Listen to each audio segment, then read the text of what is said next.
Yes guys, welcome back to another video on my channel. Today we're gonna talk about top 5 American muscle slash pony cars for under $10,000. Now before the video, I should say I'm sorry about not uploading. Basically I kind of ran out of ideas, and plus my shit wasn't working, so I couldn't really upload anything, so you know. But yeah, so we're just gonna get straight into the content, and not all these cars are gonna have a V8 option to them, sadly. So I mean, you know, it is what it is, though. I mean, and there's still a lot of nice options in here that are more modern. So now for this video, I'll probably base off more modern cars that look newer instead of just regular, or instead of really just older muscle cars like the 2002 Camaro SS. I'm not going to be putting those in the list, or the older Mustangs, because I want the cars to be at least decently modern instead of just being, you know, a V8 older option. Because, you know, we can all find older muscle cars for under 10 grand, but I want to find something a bit more newer, and it's obviously gonna, you know, sacrifice the V8 power plant. And you might argue that, you know, it's not really a muscle car without the V8, but I mean, and you know what I mean though when I say like muscle car floaty car, that's more relevant. So yeah, so we have the 2010 to 2013 5th generation Chevy Camaro.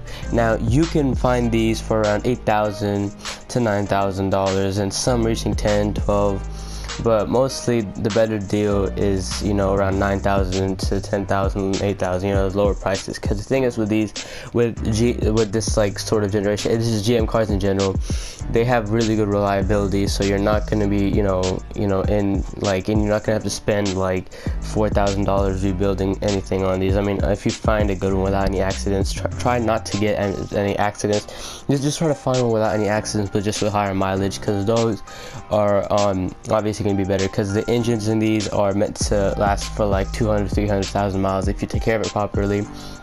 So basically, if you can find a good deal on these, you know, it could be a great car. So mostly the 2010 to 2011 are going to be a bit cheaper, but they, like 2012 to 2013, also mix in that sort of realm area.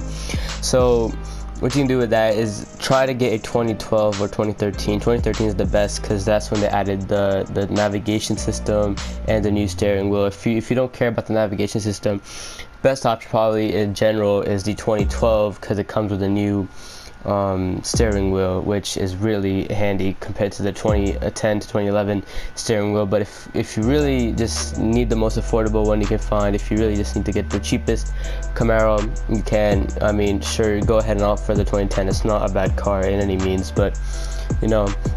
Now this one sadly comes with the V6 in this price range, and it's not a bad engine. It's plus 300 horsepower, plus 200 torque, I'm pretty sure. And I mean, really, it's very similar to the Camaro SS. Now, if you are still looking for this, try to get one with the RS package. That'll make it look better. But if you guys can't find one with the RS package, the regular one is fine too. Basically, the main difference is the lights, and really just the trim and stuff like that. And it's mostly what people are gonna notice are the lights on it. It doesn't have the halo lights, which is perfectly fine. I mean, it's a very big difference. Now, if you can go higher, maybe $15,000 or $12,000, $13,000, you can try to find a high mileage Camaro SS, or a, you know, newer gen, or not newer generation, but just a newer year of the Camaro. And you can try to find 2014, 2015 Camaro V6s that have a redesigned look, refreshed look, and come with all the standard navigation features, and in my opinion is a more attractive car to look at. But you know, it's whatever. I mean, and if that's not your taste, if you don't care about the car's looks, if you have that extra money, just try to get an SS with that one SS, two SS with that 6.2 liter V8. Now quick little recap about that V8. If you get a manual transmission, and you will get the LS3 engine with 426 horsepower, and I'm not sure how many torque. But if you decide to get the automatic, or you're stuck with the automatic in that price range, you are going to get a less desirable 400 horsepower, and it's basically just a LS3. I think it's tweaked down because of some transmission errors, and I'm not sure why. But it's either a like toned down LS3 or a LS2. I'm not sure which engine it is, but I mean, and you're basically going to get less power in general. For is the 2005 to 2009 Ford Mustang. Now these you can find easily under $10,000 depending on which variation you want. If you want the GT with the 4.6 liter V8, obviously it's not going to make that much horsepower. It's going to make around 300 horsepower, I think 300 torque or maybe 200 torque, I'm not sure, somewhere around that.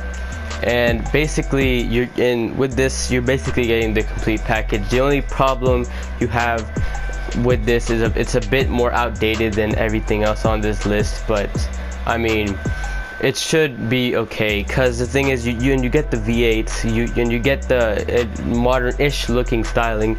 Now I didn't want to like put the 2001 Mustang and the last generation, like the last generation Mustang on here, because that was a bit too old. But this one sort of has the, I forgot what generation it was, but it's basically one whole generation before the 2018 Mustang. So this generation ended in 2014, but the 2005 to 2009 Mustang had the same design throughout, and then they made a little bit of changes in 2010, making the car a bit bigger and adding different lights, and then a huge difference in 2013 when they just revamped the whole car to make it more modern exterior wise, and then 2015 is the new redesign. So if you buy 2005, probably just the best bang for your buck. You get the V8, you obviously you get the GT, and you can tell people you got the V8 and everything. I mean, you get a like decent-ish modern look to it, and you get 300 horsepower, which is pretty good. I mean, the only problem here is that if you get the V6, you could get only 200 horsepower and a worse sounding engine, obviously. And I mean, if you have to, that should be around $3,000, $4,000, $5,000, I think, a V6. I mean, if you have to, you know, if you can afford a V8, V6 is a decent option too. It's not gonna make that much power, but you're still gonna have a Mustang. So, but the thing also with the GTs is that if you buy a 2011 V6, it has the same horsepower, but not a V8. So, I mean, really, it just depends which car you're looking for. And I'm gonna get into the 2011 V6s later on in this video, but right now we're gonna focus on the 2005-2009 Mustang GT. So those should be around $10,000, under $10,000, by a fair amount under $10,000. And I mean, honestly, I mean, the only real problem you might have is maybe a bit of maintenance. I'm pretty sure it's not too bad. I don't think it's like a luxury car, but I mean, basically, I mean, it shouldn't really be that. So for number 3, we have the Dodge Challenger V6 SE from 2008, or I think 2009 to 2011, and or, you know, 12 to 14. Now it's basically the same car. It's a bit of a redesign, not too big, but you could find some of these for under 10 grand if you look hard enough. I mean, it should be high mileage. I'm not really sure that much. I don't really know that much about Dodges, but I mean, I'm pretty sure it's a pretty good deal. I think the only change that they made really was just, and they called the trim the SXT in 2010 and up, or I think 2011 and up instead of SE. And I mean, there might be like maybe interior differences, but for this you're basically getting the whole muscle car appearance out of this Challenger, and really all you need is a spoiler and you're basically good to go with the whole muscle car vibe. Now the only problem like that lies here is the V6 engine. Now it's, I mean, I think it's around 300 horsepower, but the problem is the car weighs more than all the other muscle cars or pony cars.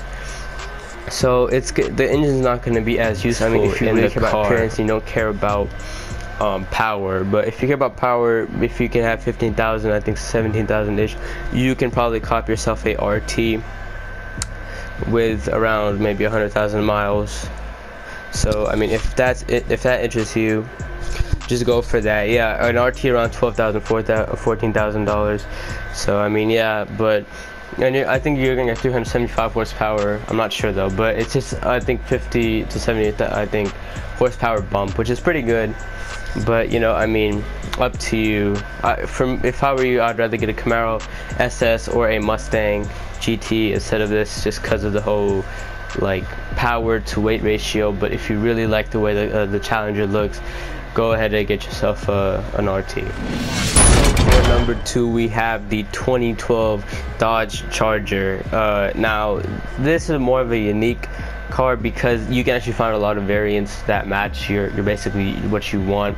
If you want a V6, V8, stuff like that. So Charger will be around, I think, 7,000, 8,000, 9,000. If you want a V6, the SE rear-wheel drive, so that's just V6, and you get the whole appearance package. Just add a spoiler, make it basically just make it and you can just basically make it look more muscular like that. But if you want some more power, you can get the Charger police trims. Now these I think are RTs, or yeah, these are RTs with a bit more power, and basically they used to be police cars, but I guess they discontinued them. And you can find these with some accidents because obviously it's a police car, but they should work and they should run great. And these should be around $7,000, $10,000 with RT police trim.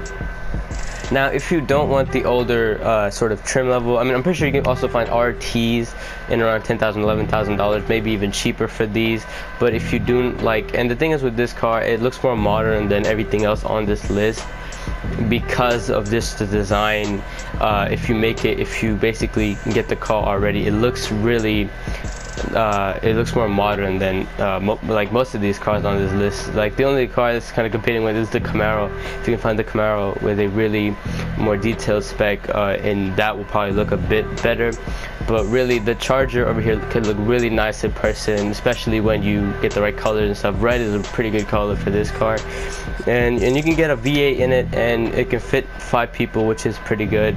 V8, 5 people. It's also a muscle car, and it looks new. I think that's a pretty good too. I'm not sure about you guys, but yeah.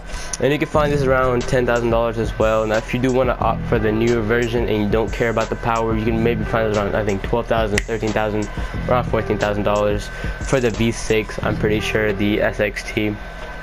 But I mean, why would you get that when you can get a good looking last generation one? And the thing with this one is the thing that sets this car apart than all the other cars on the list is that the interior is actually really nice. Okay, personally I really like the interior in this car. It's better than the Challenger, Camaro, and Mustang I've talked about previously. So I mean, you know, if you want an all-around package, yeah. Moving on to number 1. Alright, so for number 1 we have the 2000 to 2004 Chevrolet Corvette. And the reason this car is number 1 is because it basically comes with everything, you know, just in the back together basically. So for starters, it has it's the LS1, I think, engine. I'm not sure, but I'm pretty sure it's the LS1 Corvette engine with the V8, which sounds good and everything, you know, very muscular. Also it's very sporty, which isn't really in a category, but you know, depending on how you want the car to be, you can either make it look more sporty or you can make it look more muscular, depending on, you know, how you want to use the car. Third of all, it's a 2-door, and it just looks really good. I mean, it looks more modern. I mean, it looks decently modern, not as modern as a Charger, but I feel like it can fit in pretty well if you basically just if you add the right mods to it, add spoiler, and just stuff like that. And fifth reason why is probably just because of the headlights. I mean, people like this. I don't know why people like these fucking headlights, but people do. So I mean, if you're a fan of these headlights, congratulations, man. But there you go. I mean, that's all you gotta do. Interior wise, it's okay. That's the only complaint. It's the Corvette interior, so it's not gonna be the greatest. But you can find these around $10,000 really. I mean, now these are a bit more pricey than everything else. You can find these around $10,000. But what you get basically is everything standard, everything you need basically for a muscle car slash sports car slash sporty car. So, and you get all that stuff. Now if you want to opt for something better, also the higher mileage, it doesn't matter in case you just take care of the car, because these cars can last for a very long time because of their engines are like bulletproof. So, but if you want to spend a bit more money, if you want to get something more modern that actually is like pretty like a pretty big upgrade, at least in my opinion, from this, try to cop a 2005 to 2013 Corvette C6. Now this would be more pricey. This is gonna be around 20 grand to 15 grand, but most people can't get that. So if you guys can, just try to at least test drive this car, see if you like it or not. But in my opinion, it's probably one of the better looking cars on this list, especially compared to that Mustang. Like, what the hell. But anyways guys, that's the list. Now, if you guys like the list, subscribe, because I haven't been posting shit. I'm gonna start posting much more automotive videos, because you know I'm running out of ideas and cars are really fun to talk about. So yeah, but anyways guys, I'll see y'all in the next video. Goodbye.